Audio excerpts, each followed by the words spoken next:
안녕하세요. 저는 결혼한 지 3년 차에 올해 겨울에 출산 예정인 30대입니다. 제가 많은 사연들을 보면서 들었던 생각이 하나 있어요. 세상에는 정말 힘든 사람들이 많다는 생각입니다. 조금 재수없게 들릴 수도 있지만 저는 여태껏 크게 힘든 일을 겪어본 적이 없어서 크게 고통을 겪어본 적도 없었어요. 그런데 집안에 사람 하나 잘못 들어오면 얼마나 힘든 줄 이번에야 뼈저리게 느껴봤고, 미꾸라지 한 마리가 물을 흐린다는 말에 적극적으로 공감하는 바입니다. 아빠께서는 할아버지의 뜻을 이으셔 의사셨고, 제 위에 있는 친오빠도 의사예요. 위에 언니가 또 있는데 언니는 검사입니다. 그리고 저는 언니 오빠와는 다른 길을 가게 되었어요. 부모님께서는 첫째, 둘째 자식들도 자리를 잡았으니 막내인 저도 분명 뭔가를 해낼 거라고 기대를 하셨었죠. 그러나 저는 패션 쪽에 관심이 많았고 디자이너가 되고 싶었습니다. 당연히 거칠게 반대를 하셨었죠. 딱 이렇게만 봐도 저희 집이 어떤 느낌인지 대충 짐작이 가시나요?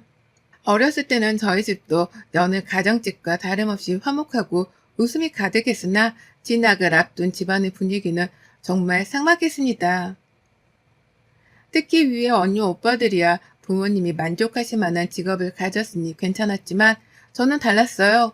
디자이너가 되겠다는 제 의견은 안중에도 없으셨고 절대 말 같지도 않은 소리라며 당장 의사나 변호사라도 하라고 하셨죠. 제가 성적이 나쁜 건 아니었고 좋은 편이었습니다. 다만 여태 부모님의 뜻대로 살았으니 내 미래는 내가 원하는 거 하겠다는 입장이었던 건데 그게 쉽지 않았어요. 많은 반대를 무릅쓰고 오빠의 도움으로 유학행을 선택했습니다. 이때 저도 욕을 많이 먹었지만 그걸 도와준 친오빠 역시 상당한 욕을 먹어야 했죠. 유학을 가서 많은 공부를 했고 세상이 결코 살아가기 쉽지 않다는 것도 배웠어요. 그래서 제게 유학했던 2년이라는 시간은 어떤 값을 치러도 결코 바꿀 수 없는 귀한 시간이었습니다.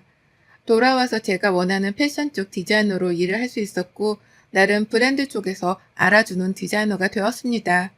제 나름대로 성공의 기준을 정해뒀는데 그 기준에 미치게 되었고 전체 삶이 좋았죠.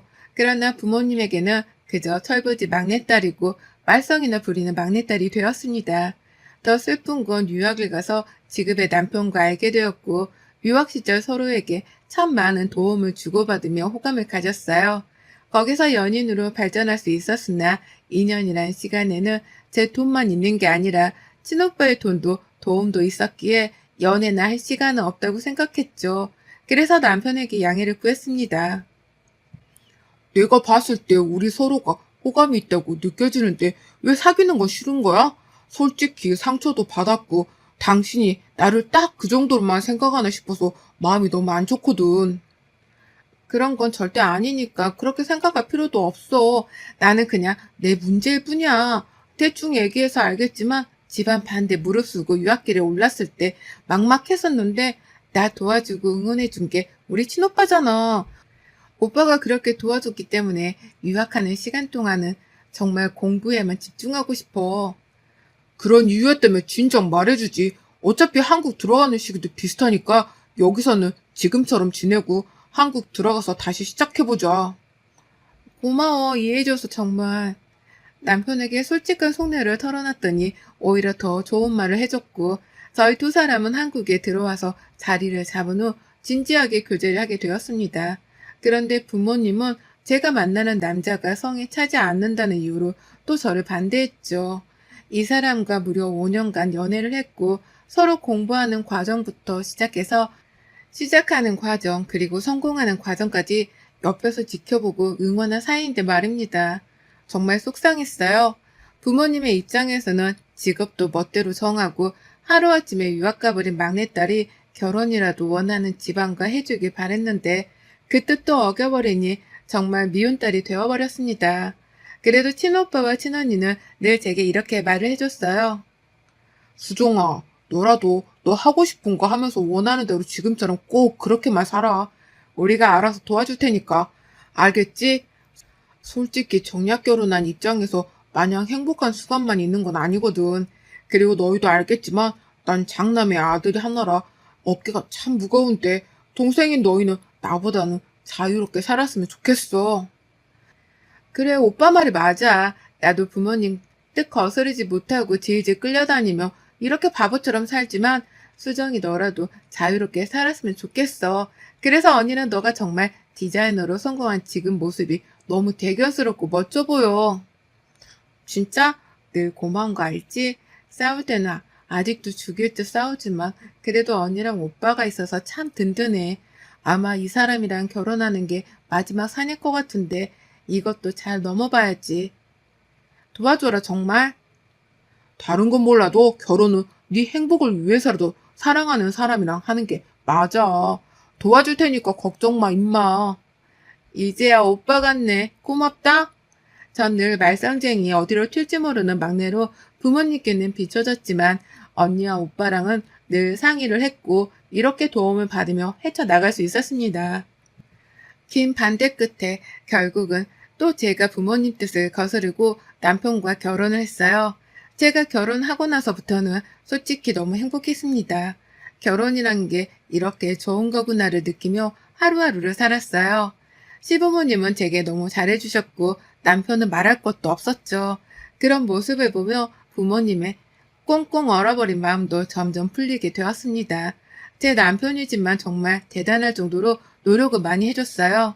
남편과는 식사도 잘 하지 않으시려고 해서 마음이 늘 불편했는데 어느덧 아빠께서는 남편에게 먼저 연락해서 골프 치러 가자고 하시거나 식사하자는 말도 하셨습니다.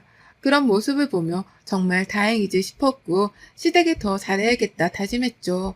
시부는 쓸데없는 말을 굳이 하지 않는 꽤 정직한 분이셨습니다. 무뚝뚝하지만 며느리인 제게는 너무 따뜻하신 분이었죠. 시모 역시도 비슷하셨어요. 이렇게 좋은 집안의 막내딸이 어떻게 우리 아들을 만났냐면서 저를 하늘에서 간 내려온 천사라고 늘 칭하셨죠. 남편에게도 들어보지 못한 말인데 시부모님은 저를 그렇게 예뻐해 주셨습니다. 직업 특성상 갑자기 주말에 쉬다가도 나갈 때도 있고 야근이 많은 시즌들이 있는데 그럴 때면 시모는 저를 욕하지 않고 도시락까지 챙겨주셨어요. 제가 바쁘면 잘 안 챙겨 먹을 걸 알고 집 냉장고에도 맛있는 거 많이 해두시고 제가 그때그때 가지고 나가서 먹을 수 있도록 도시락도 따로 만들어 주셨죠. 처음에 이 도시락을 받고는 너무 감동을 받아서 눈물이 막 났었고 시모가 이렇게 해다 주시면 저는 무조건 귀찮아도 도시락 들고 다니면서 맛있게 먹었습니다. 저를 생각해서 해주신 그 마음이 너무 감사해서요. 사이가 좋다 보니 시댁에도 자주 가는 편이었고 한 번 가면 난리도 아니었습니다. 무엇보다 무슨 말을 하든 상황이 있든 시부모님은 적극적으로 제 편을 들어주셨죠. 이번에 수정이가 2주 동안 잠을 제대로 못 자고 이랬잖아.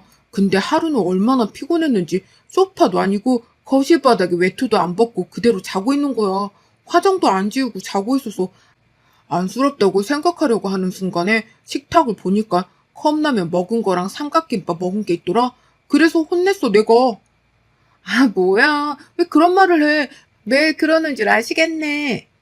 야, 춘서가. 너무 배고픈데 피곤하니까 세상에. 옷도 못 벗고 그냥 대충 컵라면으로 때우고 겨우 잠든 건데 그걸 혼내고 그러냐? 사람이 얼마나 피곤하면 그러겠어. 거기다 수정이 얘 힘들면 밥도 안 먹고 자는데 오죽 배가 고팠으면 그러고 라면을 먹었겠냐. 듣기에 짠해 죽겠는데 왜 혼내? 그러게 말이야. 너나 잘해, 이 자식아. 내가 살면서 우리 며느리처럼 야무진 애를 본 적이 없어. 돈 있는 집안 막내라서 성격이 유별날까 걱정했는데 어디 그러기라냐. 너는 자식아 장각 진짜 잘 간 줄 알고 잘해. 그러게 말이야. 네가 어딜 가서 수정이 같은 여자를 만나겠어. 수정이니까 너랑 만나주는 거지. 아유. 어떻게 내 편은 하나도 없는 거야? 서러워서 못 살겠네. 그냥 당신이 우리 집 딸해. 내가 이 집 사위할 테니까. 그러게 왜 어머님 아버님도 헤아려 주시는데 남편이라는 사람은 모르냐고. 당신이 잘못한 거지 뭐. 늘 이런 식으로 저를 편들어 주셨고 저희 남편도 살짝 여우 같은 게 은근히 꼭 저렇게 말해서 저랑 시부모 사이를 더 좋게 만들어주곤 했습니다. 어떻게 보면 남편 덕분에 잘 지낼 수 있었던 건지도 몰라요. 남편이 본인을 낮추고 저를 높이는 걸 굉장히 잘했습니다. 시부모님들 앞에서 자연스럽게 늘 저런 식으로 말을 해줬고, 덕분에 저는 더 완벽한 아내이자 며느리가 될 수 있었어요. 이렇게 행복하게 잘 살고 있었는데 하루아침에 평화는 깨졌습니다. 바로 남편의 남동생이 결혼하겠다고 여자친구를 시댁에 데리고 왔고, 하필 이날 제가 일이 너무 바빠서 자리를 비울 수 없는 상황이라 못 갔어요. 너무너무 궁금했던 터라 시모에게도 남편에게도 전화를 해서 물어봤습니다. 어머님, 애비 동서는 잘 만나셨어요? 만났는데 내가 남편 복에 자식 복은 없어도 며느리들 복은 있는 건지 막내도 아주 싹싹하고 괜찮더라. 아마 수정이 너랑도 잘 지낼 것 같아. 아, 정말요? 다행이에요. 오늘 일만 안 터졌어도 같이 보는 건데 너무 아쉬운 거 있죠? 일하는 내내 마음은 어머님 댁에 있어서 혼났어요, 아주. 그랬겠다, 정말로. 다음에는 꼭 같이 보자. 우리 수정이가 이제 맏며느리니까 그 전에 한 번은 봐야지. 시무라 남편과 모두 통화를 했고 애비 동서가 참 좋은 사람인 것 같아서 다행이었죠. 만약 저랑 트러블이 자꾸 생기면 좋지 않으니까요. 그렇게 시간이 지난 후 서방님은 모든 결혼 준비를 마치게 되었고 계속 시간이 어긋나서 못 보던 동서를 드디어 보게 되었습니다. 시모 그리고 동서와 저 이렇게 여자들끼리만 저녁을 먹기로 했고 대접을 했어요. 그렇게 딱 만난 동서를 보자마자 저는 기겁을 했고 반대로 저를 본 동서도 기겁을 했습니다. 저는 순간 너라는 말이 튀어나왔는데 동서가 잽싸게 말을 가로채버렸죠. 너? 아, 형님이라고 부르면 되는 거죠, 어머님? 형님 정말 반가워요. 너무너무 만나고 싶었는데 이제서야 만나네요. 이제 일식이 2주 정도 남았는데 지금이라도 만날 수 있어서 너무 다행이에요. 아니, 너가 왜? 어? 뭐야, 둘이 아는 사이야? 네? 아는 사이라뇨, 어머님. 오늘 형님 처음 보는데 형님 왜 그러세요? 제가 뭐 아는 분이랑 닮았나요? 너무 뻔뻔하게 말하는 동서를 보니까 제가 할 말이 없더라고요. 우선 식사를 했고 중간에 제가 화장실을 가게 되어 자리를 비웠습니다. 볼일을 보고 나왔는데 딱 동서가 앞에 있더라고요. 최수정, 아무 말도 하지 마. 아는 척 하지 말라고 알아들어? 네가 대체 무슨 말을 하고 싶은 건지 몰라도 친했던 사이도 아닌데 왜 아는 척을 하려고 해? 어? 야, 네가 똑바로 살았던 애면 내가 이러겠어? 너도 찔리니까 지금 여기까지 쫓아온 거 아니야? 서방님은 네 과거 다 알고도 결혼하겠다는 거야? 그럴 리가 없는데. 서방님 꽤 보수적인데? 아, 그냥 신경 쓰지 말라고. 어떻게 되든 말든 네가 무슨 상관인지 진짜 적당히 해라.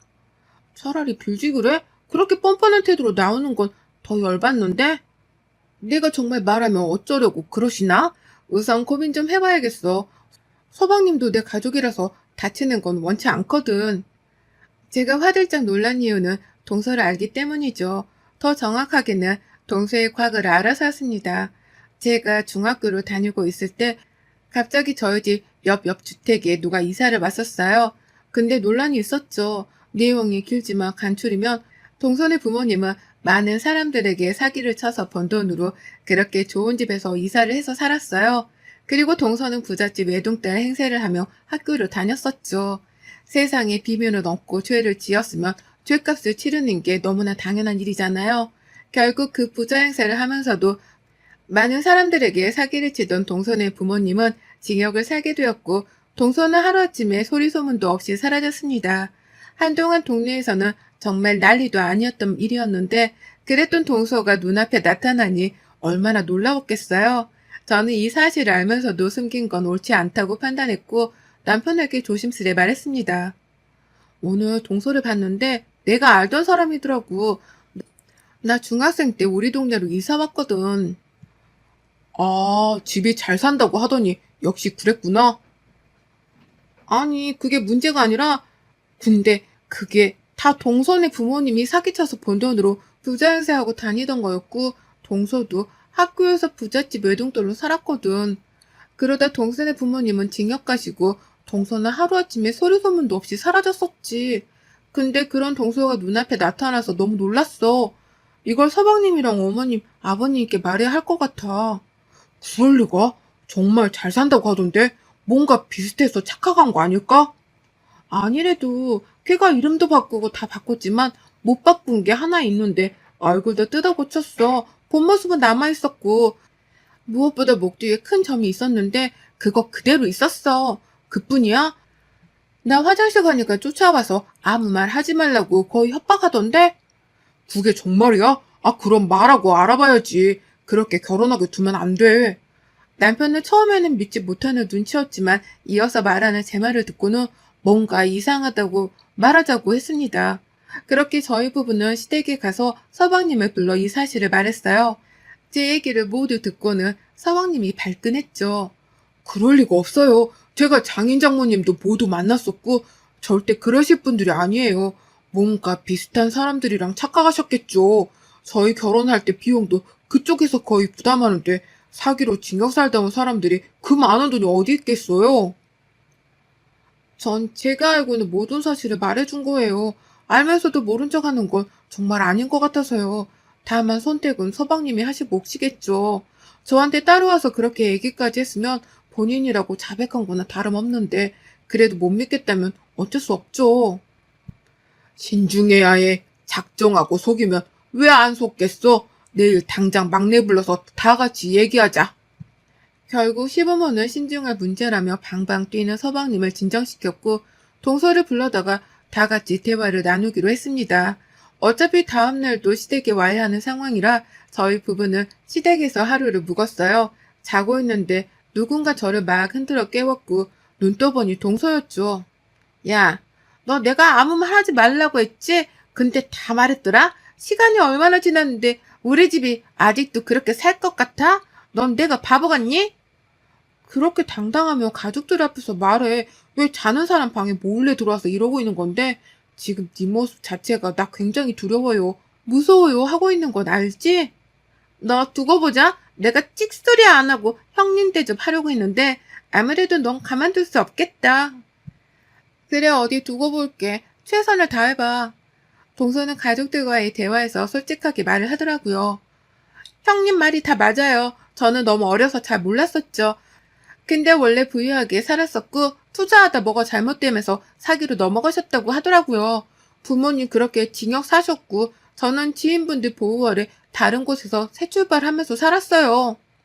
제게 너무 큰 상처고 충격이라 묻어뒀던 얘기예요. 또 저희 부모님이 억울한 부분이 있어서 말하는 것 자체가 싫었거든요. 속인 것 같아서 죄송해요. 거봐, 이 사람 그럴 사람 아니라고 했잖아. 살다 보면 억울한 일 당할 수도 있고 그렇게 높은 위치에 계시다 보면 억울하게 누명 쓰고 징역 갔다 올 수도 있지. 그게 뭔 대수야. 현재 이 사람이 중요하지. 평생 꼬리표 달고 살아야 할 이유는 없잖아. 동서의 눈물소리에 온 가족의 마음은 의심에서 동정으로 바뀌게 되었고 이 결혼은 성사되었습니다.